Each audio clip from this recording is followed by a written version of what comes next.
as you start executing on strategies to make the most of the World Cup, really get in the habit of asking the right questions, such as, what am I not thinking of that I could be doing that would increase the number of regulars I have in my business? What more could I be doing to cultivate business that would be derived from tourists, or from corporations, or from takeout, or from the university in my neighborhood? It all starts with the right type of quality questions. Welcome to The Profitable Table, fed by Woolco Foods, a podcast at the nexus of hospitality, business, culture, and the mind. Now here's your host, Woolco Foods CEO, Stephen Toberoff. Hello, everyone, and welcome to another episode of The Profitable Table, fed by Woolco Foods. I am your host, Stephen Toberoff, and today we're going to discuss something that I did an episode on probably 2-3 months ago, but the time has come for a follow-up, which is how to really maximize on the upcoming World Cup opportunities that are going to be available for the hospitality industry. While it may seem that this episode is specifically or perhaps acutely important to those hospitality businesses, restaurants, hotels, caterers, etc., that operate within host cities of the event, Kansas City, the New York area, California, Los Angeles, what have you. The reality is the World Cup is going to be an opportunity for hospitality businesses across the United States to really benefit.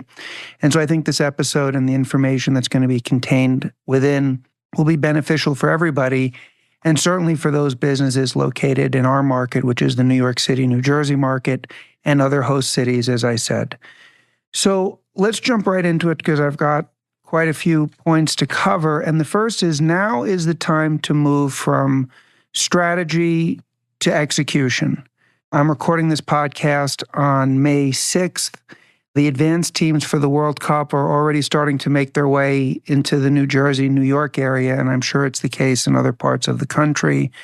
The first games begin in June.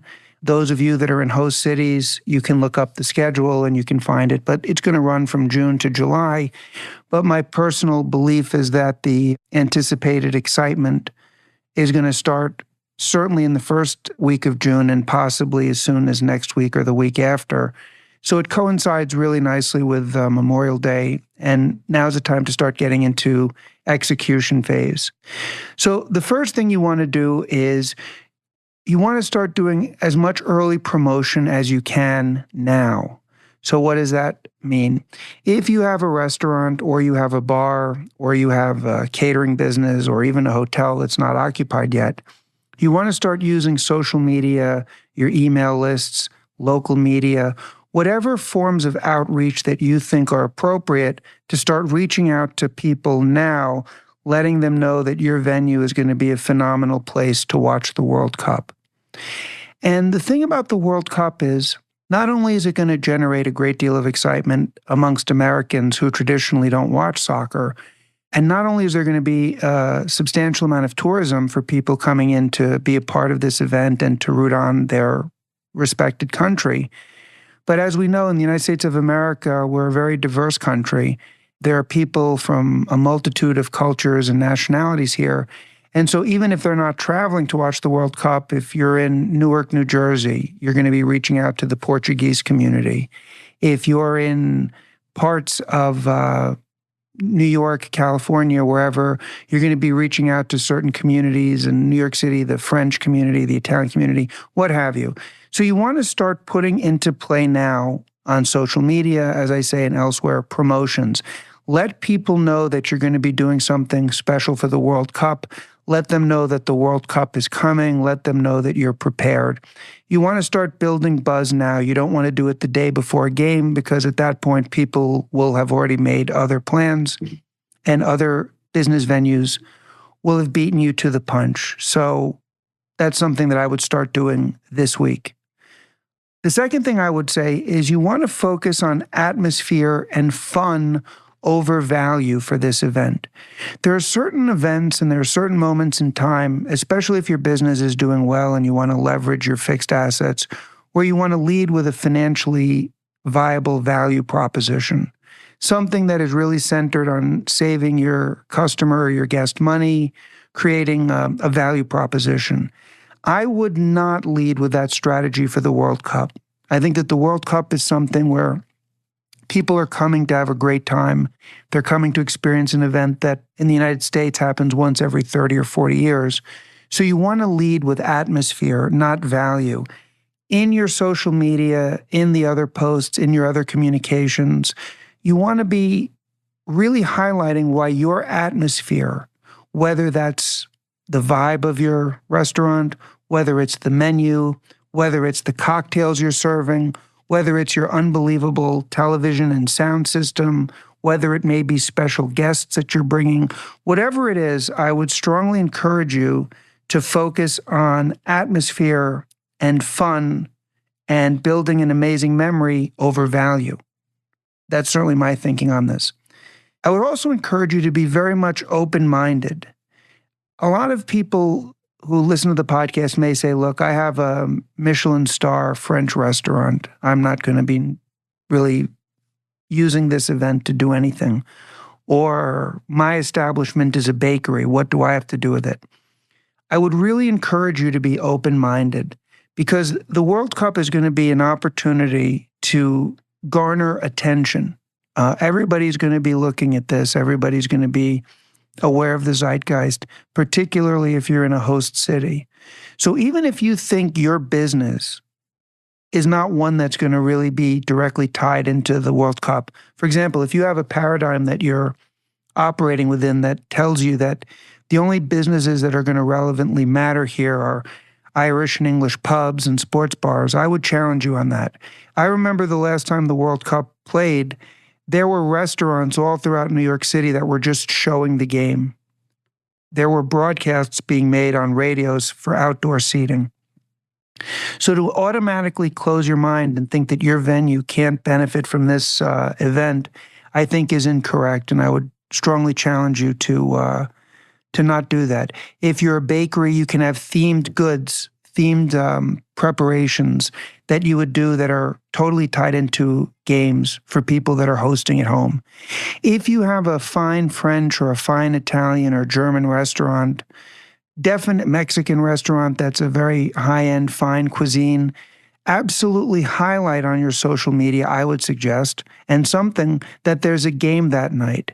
And maybe for something fun, consider whether or not you would want to do something where you're at least acknowledging the game. Because what you don't want to do is have a night where nobody shows up because Italy is playing or France is playing.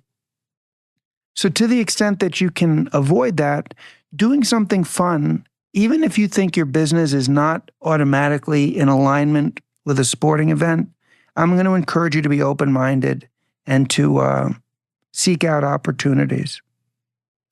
The other thing which I really want to emphasize, and this dovetails very well with the point I just made, is don't forget about the opportunities that exist for your business vis-a-vis takeout. A lot of the attention for sure is going to be focused on getting people into the establishment, particularly if you are a bar. Obviously, it's not going to be delivering drinks, so you're going to want to get your customer base in there. Certainly if you have a venue that's near one of the respective stadiums, certainly if you're in New York City and you want to have the place absolutely packed. But don't forget that on game days, you can leverage your takeout menu just as easily as your in-house opportunities. And this is where you can make some extra money, perhaps a substantial amount, by leveraging your fixed assets. For example, let's assume that Ireland is playing or England is playing, and you know for certainty you've been sold out for weeks in your restaurant. You're not going to be able to fit people. Still promote the takeout, fish and chips at home, shepherd's pie at home. Make it so that those people who are watching the game, either with their families or by themselves, or they're hosting people, they're going to want a takeout experience that's in alignment with the game, with the zeitgeist. Don't forget about that. Back to my bakery analogy, and certainly this is the case for caterers. If you're a caterer, start sharing with your customers, your clients. Maybe you have law firms, hedge funds, fashion designers, where people are working late. They're going to be watching the game. I think it would be a phenomenal idea to customize certain menus, certain dishes, certain offerings that would be in alignment with key game days. And that way you can present that ready-made to your clients and give them an opportunity to do it. This is, I think, going to be a great opportunity for takeout.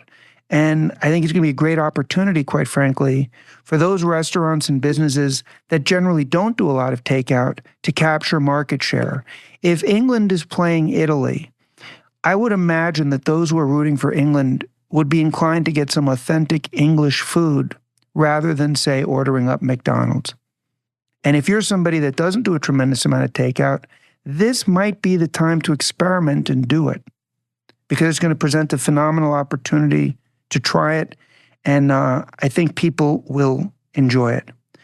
Now, here's a subject that is perhaps a little touchy, perhaps not, but I feel it's imperative that I be completely candid with my audience and share my opinion, which of course you can then agree with or disagree with. But I think this is one of those events, those moments in times, where you should consider a modest increase in your pricing.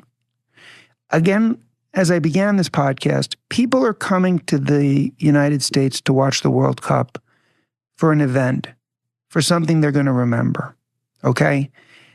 If this is something where you know that your business is going to be packed because you're going to be the spot to watch the games, or you're going to have people there for every game because you're known as a soccer place, it might not be a bad idea to see where in your menu you can comfortably increase margin without it getting onerous or being something that you're uncomfortable with.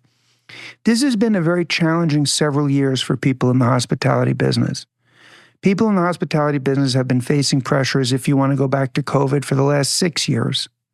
And there are opportunities where there is no other experience available to people that's going to approach what they can get in a restaurant, in a bar, in a hotel.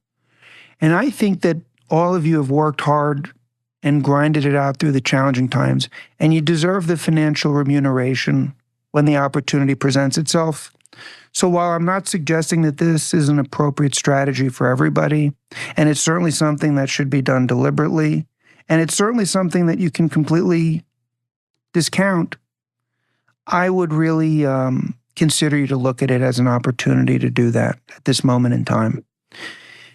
The next thing is, even if you're a restaurant that uses social media in a very formulaic way, you post Instagram pics of your food, maybe you do some videos, but you really don't think about it creatively and you sort of do it the way you've always done it, I would really encourage you to use this opportunity as a time to be posting on social media regularly, particularly while events are going on.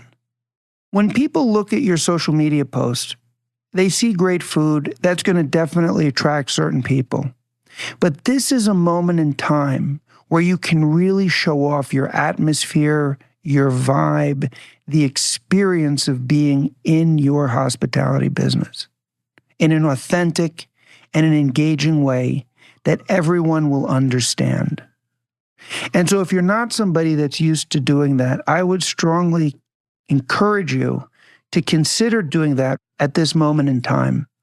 Because if you have some great organic posts on TikTok or Instagram that show people having an absolute blast watching the game, there are going to be people who watch it and say, this is the place I want to go to watch the next game.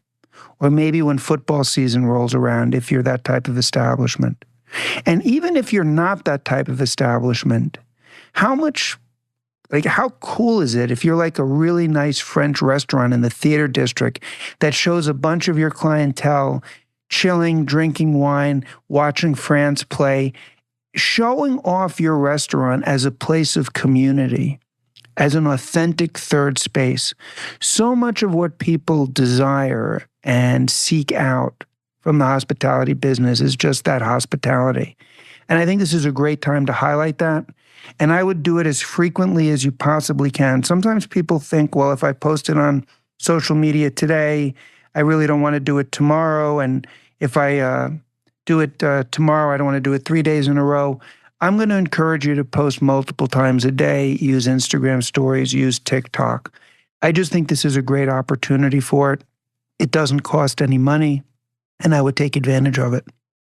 The final point that I want to make as you start executing on your strategies, and these are just some strategies that I've shared with you. I'm sure you all have strategies that you've come up with or different ones. But one thing I think is so important right now, though, as you execute these strategies for the World Cup, never compromise your core brand or your core values for a short-term hit during the World Cup or any other event for that matter. What do I mean by that? If your restaurant is known for a certain type of cuisine and it's a certain niche and a high end, I would strongly advise against having a night where you're serving Franks in a blanket and inexpensive beer and other food that's considered bar food if that's not in alignment with your menu. Conversely, if you're a restaurant that has spectacular Italian food and you're known for Italian food, even though France or Brazil is playing, I would not radically change my menu to capture that fan base. I don't think anything is worth compromising your brand. I think this is an opportunity where you can lean into what makes your business, your restaurant, your bar special and tie it into the World Cup experience, but never do anything, in my perspective, that's going to ultimately damage that brand that you have. If you're a high-end cocktail bar with a great mixologist, lean into those drinks. Maybe have the game available. Don't start promoting something that's not in alignment with it, Guinness beer. If you can have the mixologists make great cocktails to accommodate a game of, say, Portugal and Germany, by all means do that. But stay within the confines of what makes your business unique and special. It's not a time to get overly aggressive. It's a time to really take this opportunity and leverage it to build something that's really sustainable and that reverberates in a positive way for your business. You know, essentially what you want to do is use this World Cup as an opportunity to achieve a couple of other things now that you've executed your strategy. One is put yourself in a position where if you've never been somebody that had email lists before, or never leaned into referrals before, or never used social media before, let this be the learning laboratory for those tools, which I think are very valuable. And then you have those tools in your tool belt that can be used for the rest of your career. If you find that you never did takeout before, but you were able to craft menus that were specifically located, instead of this event, large businesses, large venues, large opportunities in your neighborhood, learn that lesson. One of the things that I find to be so important in business, and I think it's certainly the case in the hospitality business, is to constantly learn and evolve and be striving to improve. And when you have a successful business in any kind, the temptation is to not improve. The temptation is to not look for additional innovation. I don't want to go so far as to say people get complacent, because you're not complacent when you're working your tail off every night to give that phenomenal steakhouse experience or that phenomenal pizza experience or whatever it is you do. But sometimes you stop innovating and you stop doing things that can build your business. So I would invite everybody that as you start executing on strategies to make the most of the World Cup, really get in the habit of using this as an opportunity to be a platform to get into the habit, I should say, of asking the right questions, such as, what am I not thinking of that I could be doing that would increase the number of regulars I have in my business? What am I doing what more could I be doing to cultivate business that would be derived from tourists or from corporations or for catering or from takeout or from the university in my neighborhood. It all starts with the right type of quality questions, and sometimes events such as this help us to get our heads out of our day-to-day focus, which is extraordinarily important, particularly in the hospitality industry that is so demanding of time and energy, but really to think about your business. And so that the lessons you learn, you might find that you're the type of establishment that based on your location, based on your clientele, based on your cuisine, you could have an unbelievable Met Gala night next year where people will show up to watch the Met Gala or to discuss it. Or you learned that even though you never really did a tremendous takeout business, you found that within your area there are some law firms that really loved your World Cup menu. And they especially love that you tailored something creative. These are going to be new clients for you. Things of that nature. Always important, always excited to learn. So these are the ideas that I have. Would love to hear from you as always. You can reach me at steven@woolcofoods.com, or you can DM me at woolcofoods. But as always, I would love to hear from people what they're doing for the World Cup, what strategies they're implementing. If there's some strategies that I've suggested that you liked, that'd be great. If there's ones that I suggested that you would modify, would love to hear that as well. As always, if this content was of value, would really appreciate it if you would recommend it to other people. If you would like and comment on the podcast, it really helps us. But beyond that, I can tell you that for us here at Woolco, we're doing a lot of things. For example, we're in Jersey City, 1 mile from the Holland Tunnel. We're doing a tremendous amount of outreach to every restaurant in Jersey City, letting them know that we're available for pickup. And we only need a 10 or 15-minute phone call ahead of time, and we'll have their merchandise waiting for them on the dock. Because traffic is going to be a huge issue in Jersey City. It's going to be a huge issue in game day. For our New York City restaurants, as I just told you, we're 1 mile from the Holland Tunnel. We've let everybody know that on game days the day before, if you have emergency needs, if there's anything that we need to do from a service perspective. So we're really leaning into this by highlighting that we understand that volume is going to be unpredictable and hopefully substantial. So we're layering on resources to improve our service even more than it is, which is already dedicated to be the best in the industry. It's one thing that we're thinking of. And we've got some other things up our sleeves that people are going to see in the days and weeks ahead before we get to the World Cup. So this was a very helpful episode for me to reflect on things and implement some ideas for our business, and certainly share some ideas with our valued customers, our valued listeners. And again, even if you're not in a venue city, no matter where you are, this is going to be a great nationwide event. Make the most of it, use it to benefit your business, benefit your brand, and put in place some new disciplines, perspective, approaches to your business. And with that, I want to wish everybody have an awesome, awesome day. Thank you for listening to The Profitable Table, fed by Woolco Foods. Please be sure to rate and review the show on Apple Podcasts or your favorite podcast app.